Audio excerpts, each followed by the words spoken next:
Hello నేను miss రావు. ఆంధ్రప్రదేశ్ ముఖ్యమంత్రి చంద్రబాబు నాయుడు గారి ఆలోచనే డిఫరెంట్. ఎవరు అవును అనుకున్నా కాదనుకున్నా ఆయన టెక్నాలజీని హై ఎండ్లో ఉపయోగిస్తారు.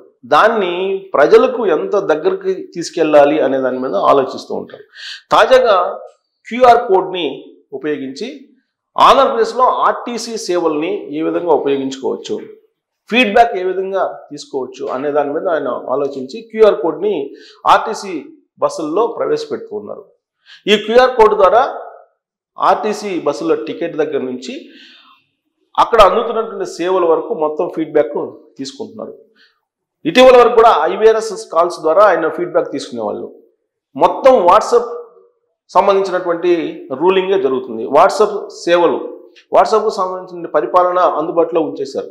దాదాపుగా 150కి పైగా సేవలు వాట్సాప్లోనే అందుతున్నాయి. లాస్ట్కి ఆర్టీసీ బస్సు టికెట్లు కూడా ఆర్టీసీ బస్సులు సంబంధించినటువంటి సౌకర్యాలు కానీ ఇవన్నీ కూడా వాట్సాప్లోనే పొందేలాగా ఆయన టెక్నాలజీని ఉపయోగిస్తున్నారు. ఒకవైపు ఆర్టీజీఎస్ని పకడ్బందీగా అమలు చేస్తున్నారు, మరోవైపు వాట్సాప్ పరిపాలన, వాట్సాప్ గవర్నెన్స్. ఈ వాట్సాప్ గవర్నెన్స్ అనేది కొత్త పద్ధతి. వాట్సాప్ గవర్నెన్స్ ప్రాథమిక దశలో ఉంది. ఇది క్లిక్ అవుతుంది, ఖచ్చితంగా అది క్లిక్ చేసే అవకాశం ఉంది. విజయవంతంగా వాట్సాప్ గవర్నెన్స్ని చంద్రబాబు గారు విజయవంతంగా నడిపించగలరు. దానికి కారణం ఏంటంటే ఆయన ఆర్టిఫిషియల్ ఇంటెలిజెన్స్ని ఇప్పుడు ఆంధ్రప్రదేశ్లో ఉండేటువంటి ప్రతి ఇంటికి పరిచయం చేయాలని టార్గెట్ పెట్టారు. అందుకే ప్రతి ఇంటిలో కూడా ఒక్కళ్ళు కనీసం ఆర్టిఫిషియల్ ఇంటెలిజెన్స్ తెలిసినటువంటి వాళ్ళు ఉండాలి అని చెప్పి ఆయన పదే పదే చెప్తూ ఉన్నారు. ఆయన ఇప్పుడు చెప్తున్నారని అంటే అది ఇప్పుడు కొత్తగా అనిపించవచ్చు. ఇంకొక 20 సంవత్సరాల తర్వాత అది దైనందిన జీవితంలో ఒక అంశంగా మారిపోతుంది. ఈ విషయం నేను ఎందుకు కోట్ చేస్తున్నానంటే దాదాపు 25 ఏళ్ల క్రితం కంప్యూటర్ని వ్యతిరేకించినటువంటి వాళ్ళు ఉన్నారు. కమ్యూనిస్టులు అయితే కంప్యూటర్ వద్దు అని చెప్పేసి రోడ్ల మీదకి వచ్చి ధర్నాలు చేశారు. వాళ్ళకి మద్దతుగా ఆ రోజు ఉన్నటువంటి కాంగ్రెస్ ప్రభుత్వం, కాంగ్రెస్ పార్టీకి సంబంధించినటువంటి లీడర్లు మద్దతు పలికారు, సంఘీభావం తెలిపారు. చంద్రబాబు నాయుడు గారిని తప్పుపట్టారు. చంద్రబాబు నాయుడు గారి యొక్క హైటెక్ ఆలోచనల్ని తప్పుపడుతూ అనేక రకాలుగా ప్రచారం చేశారు. సమాజం ఆ తప్పుడు ప్రచారాన్ని నమ్మింది. చంద్రబాబు నాయుడు గారిని 2004లో అధికారం నుంచి దించారు. దాని కారణంగా తెలుగు రాష్ట్రం, ఉమ్మడి రాష్ట్రం ఎంత నష్టపోయింది అనేది ఇప్పుడు రివీల్ చేసుకుంటే కనుక ఆల్మోస్ట్ 2019 నుంచి 2024 వరకు 10 సంవత్సరాల పాటు వెనక్కిపోయింది విడిపోయిన ఆంధ్రప్రదేశ్ అని ఏ విధంగా అనుకుంటున్నామో అప్పుడు కూడా ఉమ్మడి ఆంధ్రప్రదేశ్ అనేది అభివృద్ధికి కొంత వెనకబడింది. విజన్ ప్రకారం వెళ్లాల్సినటువంటి అభివృద్ధి కొంత తడబాటుకు గురయింది. అయితే అల్టిమేట్గా డిస్ట్రాయ్ అయితే కాలేదు. అదే విడిపోయినటువంటి ఆంధ్రప్రదేశ్లో డిస్ట్రాయ్ జరిగింది అని చెప్పి చంద్రబాబు గారు చెప్తున్నారు. కానీ ఉమ్మడి ఆంధ్రప్రదేశ్లో డిస్ట్రాయ్ కాలేదు. కొంచెం ఒడిదుడుకులు ఏర్పడ్డాయి. ఆ ఒడిదుడుకుల్ని ఎదుర్కొంటూనే విజన్ ప్రకారం పరిపాలన సాగించారని చెప్పి చంద్రబాబు గారు చెప్తున్నారు. ఎందుకనంటే 2004లో అధికారంలోకి వచ్చినటువంటి రాజశేఖర రెడ్డి గారు కానీ, ఆయన మరణానంతరం ముఖ్యమంత్రి పదవిని చేపట్టినటువంటి రోసీ గారు కానీ, ఆ తర్వాత ముఖ్యమంత్రి అయినటువంటి కిరణ్ కుమార్ రెడ్డి గారు కానీ, విడిపోయినటువంటి తెలంగాణకి ముఖ్యమంత్రి అయినటువంటి కేసీఆర్ గారు కానీ, ఇప్పుడు ముఖ్యమంత్రిగా ఉన్నటువంటి రేవంత్ రెడ్డి గారు కానీ, వీళ్ళందరూ కూడా విజన్ 2020 అనేటువంటి ప్రాథమిక విజన్ని అనుసరిస్తూ ఉన్నారు. అది ప్రైమరీ విజన్, దాన్ని అనుసరిస్తూ ఉన్నారు. దాన్ని అనుసరిస్తూ డెవలప్మెంట్ని కొనసాగిస్తున్నారు. అప్పట్లో చంద్రబాబు గారు వేసినటువంటి పునాదుల మీదనే వీళ్ళు కావాల్సినంత అభివృద్ధిని చేస్తూ ఉన్నారు. కానీ విడిపోయినటువంటి ఆంధ్రప్రదేశ్లో ఆ విజన్ అనేది దెబ్బతింది. 2019 నుంచి 2024 వరకు చంద్రబాబు నాయుడు గారు ఏదైతే చేశారో దాన్ని కూల్చుతూ వచ్చారు, దాన్ని మొత్తం డిస్ట్రాయ్ చేస్తూ వచ్చారు. ఆ ప్రక్రియ ఎక్కడి నుంచి స్టార్ట్ అయింది? ప్రజావేదిక దగ్గర నుంచి స్టార్ట్ అయింది.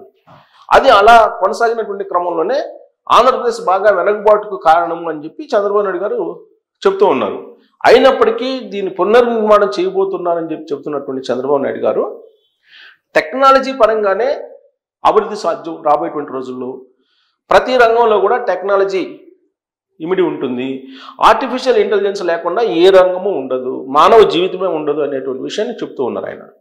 అందుకే ప్రతి పౌరుని కూడా ఆ టెక్నాలజీ వైపు నడిపించే ప్రయత్నం చేస్తున్నారు. అందుకే సామాన్యులు ఉపయోగించేటువంటి ఆర్టీసీ బస్సుల్లో ఇప్పుడు క్యూఆర్ కోడ్ పెట్టారు. క్యూఆర్ కోడ్ పెట్టి ఆ క్యూఆర్ కోడ్ ద్వారా ఫీడ్బ్యాక్ తీసుకోవడంతో పాటు టికెట్లను ఇష్యూ చేసేటువంటి సిస్టమ్ని ఆయన అడాప్ట్ చేశారు. ఇప్పటి వరకు కూడా మనకు జరిగినటువంటి పరిణామాలను తీసుకుంటే ఆర్టీసీకి సంబంధించి ఇటీవల ఎలక్ట్రిక్ బస్సులు వస్తున్నాయి అని చెప్పి వినిపిస్తుంది. మొత్తం గ్రీన్ ఎనర్జీ హవా రాబోయేటువంటి రోజుల్లో కొనసాగుతుంది. కాబట్టి ఇక నుంచి ఈ సాంప్రదాయ ఇంధనాలు ఏవైతే ఉన్నాయో డీజిల్, పెట్రోలు, వీటిని ఉపయోగించకుండా వాహనాలు నడిపేటువంటి ప్రక్రియ గ్రీన్ ఎనర్జీ ద్వారా, అంటే ఎలక్ట్రిసిటీ ద్వారా, సోలార్ పవర్ ద్వారా నడిపేటువంటి వాహనాలు కావాలని చెప్పి ఇప్పటికే ప్రభుత్వాలు ఒప్పందాలు కుదుర్చుకున్నాయి. దాంట్లో భాగంగా తెలంగాణలో కానీ ఆంధ్రప్రదేశ్లో కానీ దాదాపుగా ఆర్టీసీ బస్సులు ఆ దిశగానే ఉన్నాయి. ఆర్టీసీ వ్యవస్థ కూడా అదే విధంగా ఉంది. మొత్తం ఎలక్ట్రిక్ బస్సుల హవా కొనసాగుతుంది. ఈ ఎలక్ట్రిక్ బస్సులు వస్తే సాంప్రదాయ ఇంధనాలతో నడిచేటువంటి ఆర్టీసీ బస్సుల పరిస్థితి ఏంటి అనే దాని మీద కార్మికులు ఆందోళన చెందుతున్నారు. వాటన్నింటినీ పక్కన పెట్టాలనేది రెండు ప్రభుత్వాలు కూడా ప్రయత్నం చేస్తున్నాయి. కేంద్ర ప్రభుత్వం కూడా అలాంటి ఆదేశాలను జారీ చేస్తుంది. కేంద్ర ప్రభుత్వం గ్రీన్ ఎనర్జీని వాడేటువంటి బస్సులు ఇంట్రడ్యూస్ చేస్తేనే వాళ్ళు ఆర్థికంగా హెల్ప్ చేసే అవకాశం ఉంది. కాబట్టి ఖచ్చితంగా రాష్ట్ర ప్రభుత్వాలు ఎలక్ట్రిక్ బస్సులు తీసుకోవాల్సిందే. ఆ ఎలక్ట్రిక్ బస్సులు నిర్వహించేది ఎవరంటే కార్పొరేట్ సంస్థలు.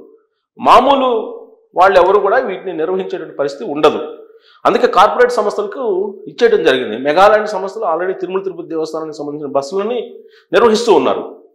రాబోయేటువంటి రోజుల్లో అన్ని డిపోల్లో మెగా కంపెనీ నిర్వహించేటువంటి ఎలక్ట్రిక్ బస్సులే వస్తాయి. అలాగే తెలంగాణలో కూడా అవే బస్సులు వస్తాయి. ఇప్పటికే కొన్ని వేల బస్సులు వచ్చేసాయి.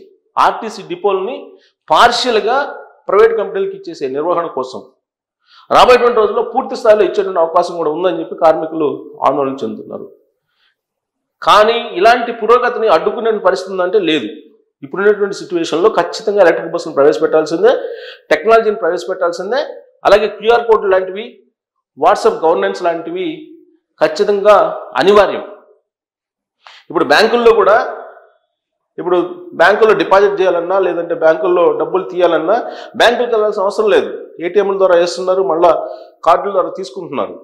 అలాగే పేమెంట్స్ కూడా ఒకరికొకరు ట్రాన్స్ఫర్ చేసుకుంటున్నారు. అనేకమైనటువంటి ప్లాట్ఫామ్స్ ఉన్నాయి.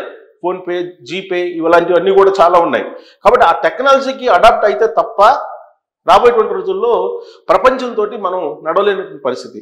అందుకే ఆ దిశగా ఆంధ్రప్రదేశ్ పౌరులని వేగంగా తీసుకెళ్లేందుకు చంద్రబాబు గారు ప్రయత్నం చేస్తున్నారు. దానికోసం ఆర్టిఫిషియల్ ఇంటెలిజెన్స్ ప్రతి ఇంట్లో ఒకళ్ళు కనీసం నేర్చుకోవాల్సిందేను అని చెప్పి చెప్తూ మారుమూల గ్రామాలకు వెళ్ళేటువంటి ఆర్టీసీ బస్సులకు కూడా క్యూఆర్ కోడ్ని ఆయన ఇంట్రొడ్యూస్ చేస్తున్నారు. అక్కడి నుంచే టెక్నాలజీని అలవాటు చేయాలి ప్రజలకి అని చెప్పేసి.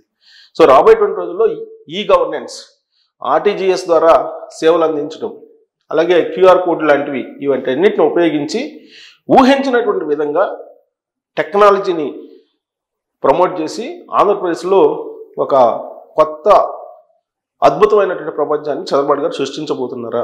దానికి ప్రజలు సహకరిస్తే కనుక రాబోయేటువంటి రోజుల్లో మరో సింగపూర్ అవుతుందా ఆంధ్రప్రదేశ్ అనే దాని మీద కామెంట్ రూపంలో మీ అభిప్రాయాన్ని తెలియజేయచ్చు. Thank you very much.